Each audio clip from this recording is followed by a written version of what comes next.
ফিফার কমিটি দল বলে কথা। আর্জেন্টিনা পেনাল্টি দিয়ে করল শুরু।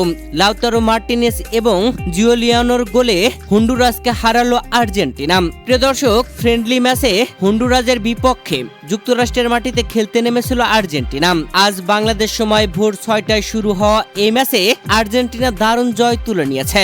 তবে ফিফার যে কমিটি দল তা নিয়ে এবার ভাইরাল হয়েছে, যেখানে আর্জেন্টিনা এই ম্যাচে অসাধারণ খেল দেখিয়েছে। তুলনামূলক কম শক্তিশালী হন্ডুরাসও বেশ মোটামুটি ভালোই খেলেছে, গোল কম হজম করেছে। যেখানে ম্যাচের 33তম মিনিটে হন্ডুরাসের গোলবারের সামনে ফাউল করে হন্ডুরাসের খেলোয়াড় তাগলিয়াফিকোর পায়ের উপর আঘাত করেছিল হন্ডুরাসের প্লেয়ার, যেখানে রেফারি ফাউল ধরেন এবং পেনাল্টি হয়। আর সেই পেনাল্টি থেকেই গোল দিয়ে প্রথম গোল তুলে নেয় আর্জেন্টিনা।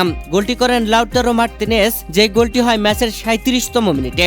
1-0 এগিয়ে থেকে বিরতিতে যায় আর্জেন্টিনা। আর বিরতি থেকে ফিরে আসার পরে তরুণ খেলোয়াড় জুলিয়ানো সিমিওনের দারুণ গোলে আর্জেন্টিনা 2-0 এগিয়ে যায়, যেখানে লাউতারো মার্টিনেজ দারুণভাবে অ্যাসিস্ট করেছেন এই গোলের। লাউতারো মার্টিনেজ ও জুলিয়ানো সিমিওনের গোলে 2-0 জিতেছে আর্জেন্টিনা। তবে আর্জেন্টিনার এমন জয়ের পরেও সমালোচনা হচ্ছে সামাজিক যোগাযোগ মাধ্যমে, যেখানে ম্যাচের 37তম মিনিটে পেনাল্টিতে গোল করে আর্জেন্টিনা গোলের শুরু করেছিল।